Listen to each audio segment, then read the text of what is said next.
YouTube family, welcome to the show. Smash like and subscribe and get busy in the live chat as we speak to the transfer side. Fabrizio Romano. Vamos!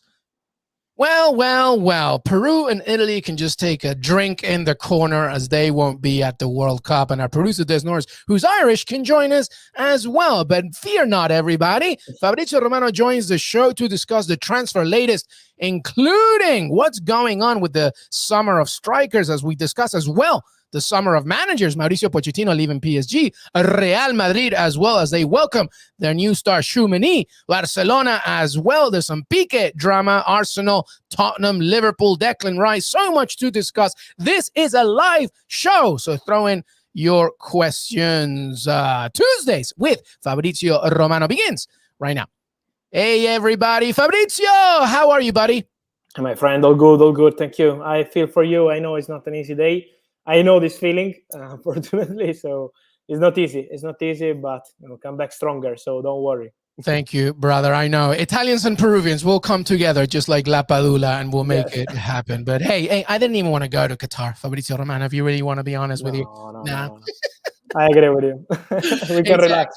Exactly. We can just relax and watch everything go in flames. But welcome, everybody. As I mentioned, this is a live transfer Q&A with Fabrizio Romano, the one and only. By the way, we're giving a Paramount Plus giveaway. And to celebrate our audience, both the OGs and newcomers, welcome, everybody. Today, we're giving one lucky viewer or listener a $100 gift card to Paramount Plus, the must-have streaming service for the self-respecting soccer fan. Champions League, Europa League, Europa Conference League, Serie A, NWSL, Scottish Premiership, Argentina, Primera División, Brasileiro, CONCACAF Nations League, and much more. And this offer only applies to residents in the U.S. So sorry, Fab, you can't appeal for this one, but it's okay, right? We'll try and make you something else. But everybody, if you're a U.S. resident, you can apply for a Paramount Plus gift card. Follow Qué Golazo Pod on Twitter. Like this video and subscribe to the Qué Golazo YouTube channel and drop your Twitter handle with P+. That's all you got to write, P+ in the live chat. Or if you're not watching this live, if you're listening to this later, make sure that you drop in a comment in the comment section and we'll give you a Paramount Plus $100 gift card. Right then, Fabrizio, it's a busy summer, my friend, as we keep on going. Before we get into players, Fab, let's talk about the PSG situation. Mauricio Pochettino on his way out. Before we talk about PSG and what's next for Pochettino? Good question. I think it's difficult this summer to see him another top job because we can say that it is 99% all under control in the top clubs, and I'm sure that Mauricio Pochettino wants to work for a top club, so it's a really complicated one for this summer. Maybe he can take some time and then restart with a new project next year, so summer 2023. This is the expectation around him. So at the moment, nothing going on for him. His dream, what I'm told, his dream is to come back to the Premier League. He used to love the Premier League. What he did with Tottenham was something absolutely special. Even if he didn't win any trophy, his work was really appreciated. And so his idea is to come back to the Premier League one day. He was in the list for a Manchester United job. He was fighting with Erik ten Hag for the Manchester United job. So it didn't happen, but I'm sure that his future could be in the Premier League. But I think not this summer. All right, so we'll see. All right, well, let's talk about Paris Saint-Germain. Fabrizio, as you've been reporting, of course, Luis Campos, ready, set, go, sporting director, of course. And I believe that is there a little bit of a tiff here with PSG, Fabrizio, on who the next manager should be? Because obviously Christopher Galtier, who knows Ligue 1 very well with Nice, et cetera, is movements towards him being the manager. But I hear that the owners of PSG, right, the Qatari ownership, they really want Zinedine Zidane. Yes, the situation is pretty clear. The interest in Zinedine Zidane has always been there because they always wanted Zinedine Zidane as a manager. But as of now, they have no agreement yet with Zinedine Zidane. So let's see if they will be able to change the situation in the coming days. For sure, for Luis Campos, the favorite option is Christophe Galtier. He's a manager who did an incredible job together with Campos at Lille. They won the league together, so it was an incredible experience for both of them. And Campos is convinced that he could be a top manager even for Paris Saint-Germain. So this is why the favorite option is Galtier. Let's see if Qatar ownership at Paris Saint-Germain could change the situation with Zinedine Zidane. But as of now, it's still an open situation. It will take some days. So Paris Saint-Germain are taking their time before deciding on the manager. It won't be Jose Mourinho. We had some rumors on Mourinho last week, but I'm still told that Mourinho will stay at Roma, and there is no possibility for him to join Paris Saint-Germain. And so let's see. This Galtier-Zidane situation is still open, but I'm sure in the coming days it will be clarified with Luis Campos, who is working on it together with, of course, Nasser Al-Khelaifi. It sounds to me, Fab, that Zidane is open to it, at least more open than he was a few weeks ago. I think he's open to discuss. And this is already something. He's going to hear them out. Yeah. Yes, but at the same point, they still don't have any agreement. And so at the moment, the situation is pretty the same. Of course, he's discussing with Paris Saint-Germain. He had some discussion, but at the moment, it's not something agreed. So let's see if they will be able to change the situation. I still think that what they did with Kylian Mbappé has been incredible. It's been really incredible, because Kylian Mbappé was really close to sign for Real Madrid, and they changed the situation in 2-3 days. So they can do that, but at the moment, still no agreement with Zidane. Yeah, no, that's a very good point. PSG fans should remember that Kylian Mbappé staying with PSG is a massive victory. Well, speaking of Kylian Mbappé and rejecting one club, which is Real Madrid, let's go there. Fabrizio Romano, Tchouameni, his press conference, very impressive. He did some Spanish, talking about Michael Jordan and Kobe Bryant, inspiring him, talking about Kylian Mbappé, trying to persuade him to go to PSG, but I think he's closer friends with Camavinga, so maybe that helped a little bit. But it's a done deal, my friend. A little bit more on Tchouameni. How excited should Real Madrid fans be? In my opinion, he's one of the best talented midfielder in the world. We're speaking about an incredible player. He has power, he has quality, he has everything. So I think Real Madrid are building the best midfield for the future. They have, you mentioned Camavinga, Fede Valverde, and now Tchouameni, and they have the leaders with Luka Modric staying for one more season, and of course Casemiro, Toni Kroos. It's incredible what they're building at Real Madrid in the midfield. For Tchouameni, was not an easy one, because what he said in public today about Kylian Mbappé, and not just Kylian Mbappé, is the truth. Paris Saint-Germain were pushing for Tchouameni. Their proposal was ready, and it was a really important one, but also Liverpool. Jurgen Klopp had a conversation with Tchouameni. He called Tchouameni. So they were pushing for Liverpool to sign him. And so, when you have Liverpool and Paris Saint-Germain pushing for you, it's not easy to decide. But I'm told that Aurélien Tchouameni was really serious in his decision. He told his agent, I want to go to Real Madrid. No other option. I respect the other clubs, but I want to go to Real Madrid. And so this is how they completed this negotiation. It's an 80 million euros deal with 20 million euros add-ons included in this deal with Monaco. And so I want to say congrats to Real Madrid, because they signed a fantastic player. All righty. Well, why don't you hold my hand, Fabrizio, to lay Gaga song. See what I'm about to do right now? Gaga, Slonina, and Real Madrid. We got a question from Rafa Cardenas. Hey, Fabrizio, any updates about Slonina? Is our boy going to Real Madrid? What's going on there? So Real Madrid made a proposal 1 week ago, 8 days ago, for Gaga Slonina. It was an official bid turned down by Chicago Fire. They wanted way more than 5-6 million offered by Real Madrid for Slonina. So this is why there is still no agreement in place between Real Madrid and Chicago Fire. And now Chelsea are leading the race for Slonina. So I think they have very good chances to sign him. They are getting closer. It's still not a done deal, but the coming hours or days could be really important to understand more on his future.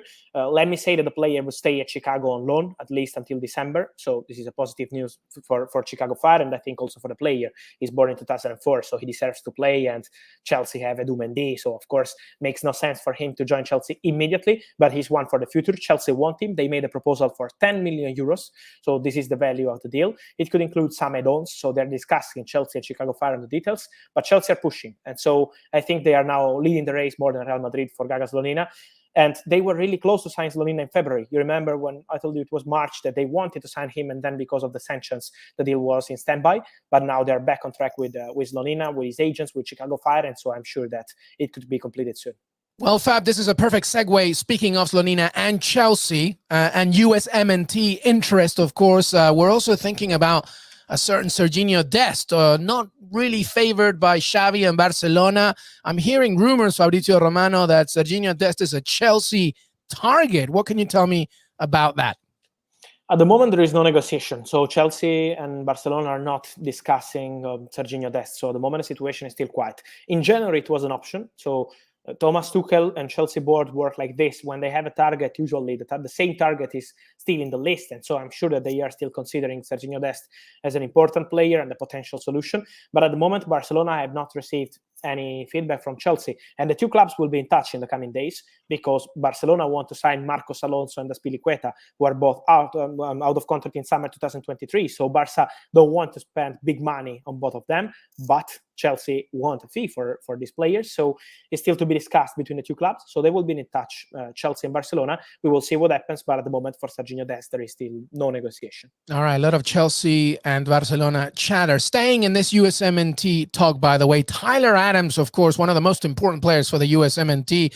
I'm hearing a lot here, a possible report regarding Leeds. I mean, we've got a question here from Kamal. Any news on Tyler Adams to Leeds? But I'm also getting about Sevilla as well, possibly interested. Basically, Fabrizio Romano, Tyler Adams, is he leaving Leipzig?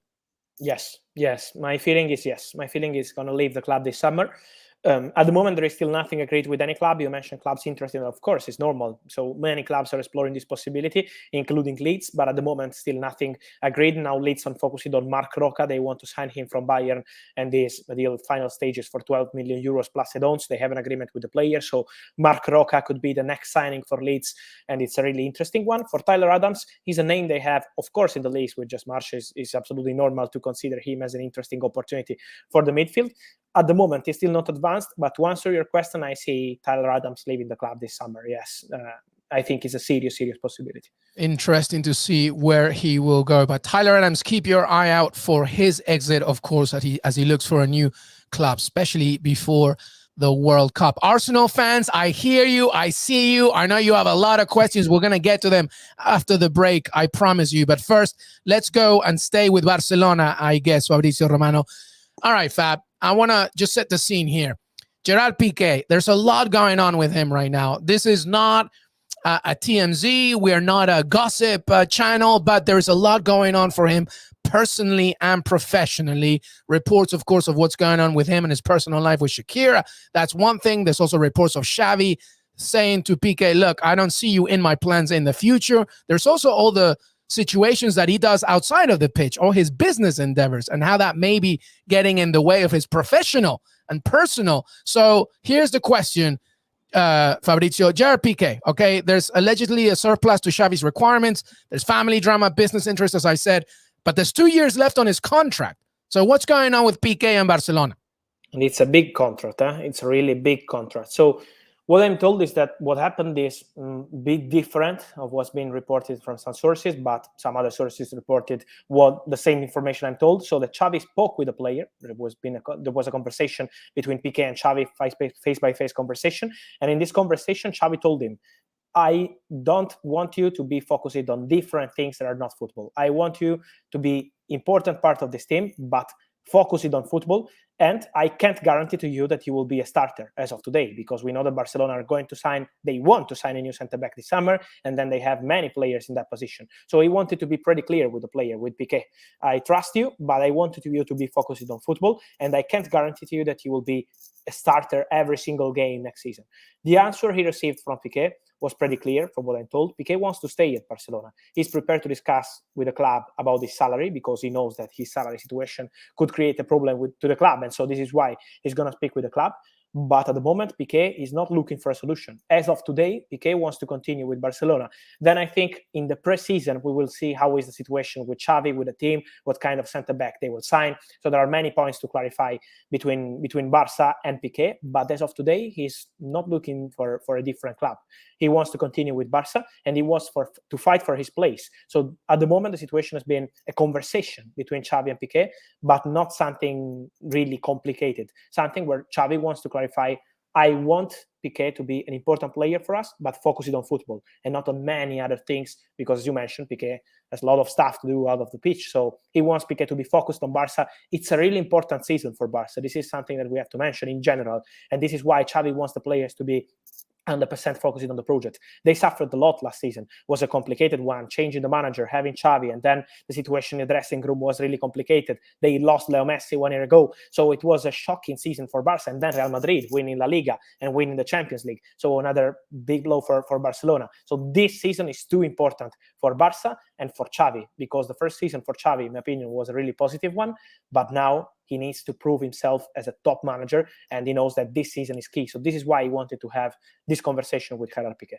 Well, a key point you mentioned there, Fabrizio Romano, that Xavi's saying, look, I can't guarantee I'm going to start you. And now I'm thinking about Jules Koundé. What's going on there? Because obviously he remains a target as well, but Chelsea as well. But, some fans are a little bit worried about injuries. What's going on with Jules Koundé?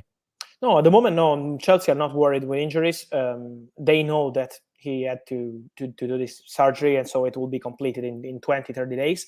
But at the same point, he's still a top target for Chelsea. There is still no bid because Sevilla wants 65 million euros for Jules Koundé. This is something that we have to mention because for Barcelona, today is impossible to pay 65 million euros for a centre-back. So this is something that they are not going to do today. But maybe if they will be able to sell some player to change the situation, it could change. For sure, he's a player who Xavi loves. He would love to have Jules Koundé as new centre-back at Barcelona. Koundé, Koulibaly are two players appreciated by Barça. But as of today, for Barça, the priority is Robert Lewandowski. They will invest their money in Robert Lewandowski. They want to sign Robert Lewandowski as top signing this summer. And then we will see what happens with the centre-backs. But they need to be creative if they want to sign Koundé. Because as of today, they're not paying 65 million. So they have to include some player in the negotiation. So it's a long negotiation. It's not an easy one. It's not something that is happening in a few days. So it will take time to understand Koundé's future. And Chelsea are still leading the race because they're working on it since a long time. They have a well-advanced conversation with his agents, Koundé agents, since a long time. And so this is why I see Chelsea as front runners today, but they need to close the negotiation with Sevilla, and it's still not at final stages. Yeah, and two clubs who are dealing with a lot of financial implications for different reasons, of course. Very quickly on Frenkie de Jong, by the way, what's going on there? We have to wait for Thursday when there will be this internal meeting at Barcelona that will clarify their situation. But they made a proposal. Manchester United made a proposal for Frenkie de Jong. It was last week. It was a verbal proposal, 60 million euros plus 10 million euros in add-ons. Barcelona said no, turn down this proposal because they want at least 85 million euros guaranteed for Frenkie de Jong. So Erik ten Hag is pushing, but at the moment we have to wait for this new direct contact between Manchester United and Barça. To answer the questions we have, Manchester City have always been interested in Frenkie de Jong. For Pep Guardiola, is a top player, is a player he would love to have. But after spending big money on Erling Haaland, and I see Manchester City signing a new left back this summer too, they are already planning for big investments in different positions. So for Frenkie de Jong, this summer, spending 85 million for Man City is not the priority. It's something that they can do maybe with a creative formula, some swap deal, something like that. This could be an option. But as of now, not a direct conversation to sign him on a permanent deal. Beautiful, Fabrizio Romano. We're going to take a break, everybody. And Fabrizio Romano and his fantastic beard, which is looking better and better every week. We'll be right back. And Arsenal fans, don't forget, we got you. Tottenham as well. Liverpool, Darwin Nuñez. We'll talk a lot more after this break. See you then. Found this flaw. There's a loophole that the lottery didn't see, and I won $15,000. The more we bet, the better the odds. We're betting $500,000. Go big or go home. Are you guys drug dealers? We're professional lottery players. That isn't a thing. It is now. Jerry and Marge Go Large. Rated PG-13. Welcome back, everybody. Fabrizio Romano in the house answering your questions. Fab, let's talk about Arsenal. What's going on here? Because a certain Brazilian is on his way, but I'm sure that's not the complete answer because Alexander Lacazette, now that he's gone back to France, they're surely searching big time for a proper number 9. What's going on? Yes, they want Gabriel Jesus. Arsenal want Gabriel Jesus, and they are negotiating with his agent since a long time. So we wait for the next steps. This week, I think they need to clarify something on Gabriel Jesus' situation. I still see him leaving Manchester City 100%. He wants to go. He will go. There are many clubs interested. So Arsenal have to be fast if they want to complete the negotiation. But for sure, Arsenal will have a new striker, and they're working on Gabriel. Let me say to Arsenal fans, some of them were worried because of Edin Ketia was mentioned in the official statement last week as one of the players who is out of contract. And this is the reality because he's out of contract. But what I'm told is that from both parties, Arsenal and player side, they will extend the contract. So Nketiah will soon sign a new contract with Arsenal, a new 5-year deal. They're just discussing the final details, and then it will be completed. And also for Arsenal, it's important to mention that they will go for a midfielder. Tielemans is still a top target, but timing will be important for Tielemans and for Gabriel Jesus. They are the top priorities for Arsenal this summer, but they need to be fast because many other clubs are exploring these possibilities. And so timing will be the real key for Arsenal in the coming few days to understand what happens with Gabriel and with Tielemans, the two priorities. All righty. Well, Arsenal, don't worry, because also, as you mentioned, Marquinhos on his way, but I'm sure that Mikel Arteta continues to try and build this team because, they don't have Champions League, but they have Europe. And obviously you want to strengthen and deepen the squad as we get closer to preseason. Yes, of course. And I see some of these names mentioned. Milinkovic also always mentioned in Italian press, but Lazio want 75, 80 million for Milinkovic-Savic. So it's a really complicated one. I'm sure that Tielemans is a good opportunity because he's out of contract next summer. He's not extending his contract with Leicester. And so this is why Arsenal are exploring this possibility more than Milinkovic-Savic as of today.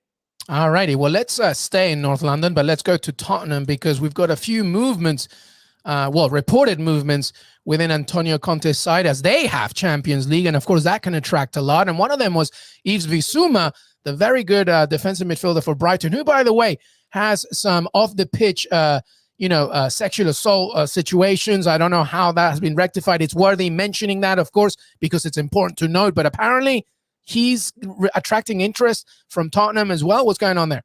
No, it's really close. It's not completed yet, but they are discussing these hours today also to complete this deal. They have an agreement in place, a verbal agreement in place with Brighton for Yves Bissouma. It's a deal worth 26 million euros with some add-ons included in this deal, and this is what they are discussing: the add-ons, the payment terms. So it's the final details of this negotiation. But if Bissouma and Tottenham are ready to say yes and to complete everything in the coming hours or days, with a medical who could take place this week, so Bissouma could be the third signing after Forster and Ivan Perisic for Tottenham. And I think it could be a really interesting one on a technical point of view because Antonio Conte loves this kind of players. The fighters in the midfield is something that he always wants, and Bissouma could be a really smart signing for Tottenham. So it's a matter of final details. They're discussing the personal terms with the player, but the expectation is to get this done in the coming days or hours. So yes, he could be the third signing. All right. Well, we haven't completely left the USMNT side, but I'm hearing Weston McKennie. Is Weston McKennie staying at Juventus, or is there a chance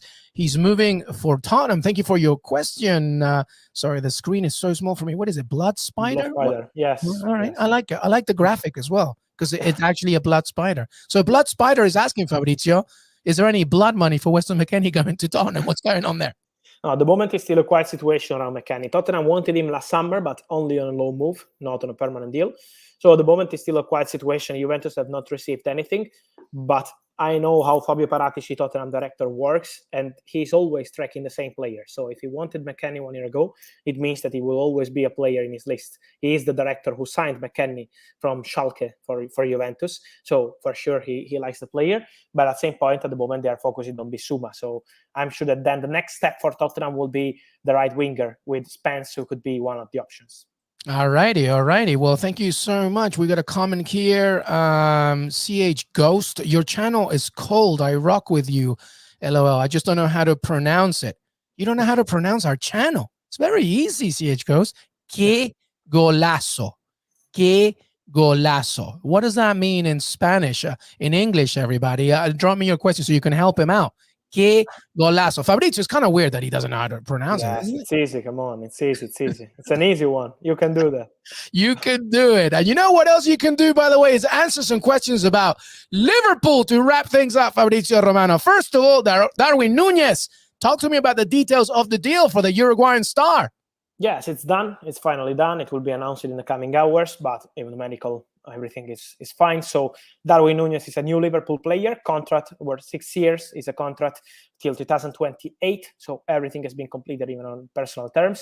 It was not an easy negotiation because many clubs were interested in Darwin Nuñez, but Liverpool have been fast in the negotiation. On Saturday morning, they had a meeting in Lisbon with Benfica and with the agents. They completed the negotiation for 75 million euros plus add-ons to 100 million euros potential package. There are some easy add-ons and some difficult add-ons. So this is why it's a complicated deal to discuss, but the guaranteed fee is 75, and the expectation internally at Benfica is to receive around 85, 90 guaranteed million euros with some easy add-ons in the coming months. And so it's a really top deal for Liverpool because Man United and many other clubs were exploring this possibility. Jurgen Klopp called the player, and now everything is in place with a new fantastic striker for the Reds. Fantastic striker. You're going to love this kid, Liverpool fans. Hi, Fab. Are Liverpool going to sign any new midfielders in the transfer window? Because I think we desperately need one. By the way, Luis, you were spot on when you said 2 weeks ago that Liverpool will sign Darwin Nuñez. Well, it's just me. I thank you so much for this comment. Hey, by the way, a little friendly message, okay? It's make sure that you put that line above the N, everybody, okay? Because it's Nuñez. If you don't put that line above the N, it's Nuñez. And, identity matters. But I appreciate you, CD Prasad, really a lot. Well, talk to me about Liverpool, Fabrizio Romano. Let's keep going. Because obviously, there's some exits as well, right? Minamino is going to leave. There's a few clubs interested. But there's some talks for other players. But how much more is Jurgen Klopp going to solidify this side in addition to Darwin Nuñez? Well, yes, but the midfielder depends on the opportunities. But Liverpool always work like this. I love their strategy, honestly. I think they always work with a smart strategy that means smart signings. If they have a nice opportunity for the right price, they jump into it. If not, they prefer to wait. This has always been their strategy, and I would say it's paying off. So this is why Liverpool will continue like this. So if they will have a good opportunity for a midfielder, they will jump into it. If not, it could be next summer or maybe in January, as it happened for Luis Diaz. So at the moment, they're still waiting on the midfielder. They wanted Tchouameni. They, of course, wanted Tchouameni. They were pushing for Tchouameni. But then he decided to join Real Madrid, and so Liverpool will go for top targets, not for normal targets. This is their strategy, and with Konate, with Luis Diaz, with Darwin Nuñez, it was a perfect strategy. The next one could be Calvin Ramsey, this fullback coming from Aberdeen. Aberdeen won 10 million euros. Liverpool offered 5 million euros with some add-ons. They are discussing, but the player wants Liverpool move, of course. And so now negotiations are ongoing, and it could be the next signing for Liverpool. All right. Well, final point, Fab, before we leave you. Declan Rice, very wanted player, of course. We heard about how much interest there was from all over. Here's a question about it. Hey, Fab, do you think there is any chance for Declan Rice transfer this season? What do you think? Difficult. I think it's difficult because West Ham always say they want under 50 million pounds for Declan Rice, and no one is paying this crazy money this summer for him. So they will try to keep the player at the club. They say that because they want to keep him. They don't want to sell him for under 50 million pounds. They want to keep the player at the club. So this is the reality. But for sure, the situation has to be monitored till the end of the market, because maybe on player side, the situation could change. He doesn't want to sign a new deal. This is something I was told in April, and it's still the same situation. So he's not signing a new deal. But West Ham are not desperate, as he is still a long-term contract with West Ham. So at the moment, it's a quiet situation. Many top clubs are tracking him. He's top of the list at Manchester United since a long time. Chelsea want him since a long time. So Declan Rice will always be in the list of top clubs. But at the moment, no one is paying that crazy money. So if West Ham will change their mind on the price, could be an opportunity. If not, we have to wait a bit for Declan Rice to move. And we have to wait a little bit for another dose of Fabrizio Romano. I'm so sorry we couldn't get to all your questions, but stay tuned for more Fabrizio Romano episodes. And of course, you can follow Fabrizio Romano on Twitter, Instagram, TikTok, CBS Sports. Anything that we didn't bring up, Fab, that you want us to know? Sadio Mane to Bayern is something that could happen in the coming days. They are negotiating, Liverpool and Bayern. They are preparing Bayern a third official bid after the opening proposal turned down, the second proposal rejected too, and so now they're preparing the third bid for Sadio Mane. They have an agreement with Mane on personal terms, and so it's something that could happen in the coming days or weeks. They want Mane, Mane wants Bayern, and so work in progress on this deal. Does that affect Lewandowski to Barcelona? Let's see. At the moment, they are not directly linked. It's up to Barca to make the right proposal for Lewandowski more than on Sadio Mane deal. All right, my friend. Well, you're always bringing it. I love it. It's a busy one for you. I appreciate you as always. Fabrizio Romano, at Fabrizio Romano on Twitter, Instagram, TikTok, and as I mentioned, CBS Sports and your CBS Sports app. We are here as well every single day. We're going to do a recap of Costa Rica against New Zealand later. Who's winning that one, Fab? Costa Rica or New Zealand? What do you think? Costa Rica. Yeah, well, let's hope so. We need a Latin American team in there after Peru failed to do it. But as I mentioned, Italy, Peru, Ireland will be in the corner watching all these games, laughing our heads off. All right, Fabrizio Romano. We can go our own World Cup if you want. Hey, that's a good idea. Let's do it. Ireland, Italy, Peru. Who else is in there, Fab? Yes, good question. I don't remember. Egypt needs to be in there. Yes. Ghana, Colombia. It's not bad. Hey, let's do that. Let's go somewhere. And forget Qatar. We'll do this, I don't know, St. Lucia, somewhere nice. I think we can do it. Amalfi Coast. We'll just do that.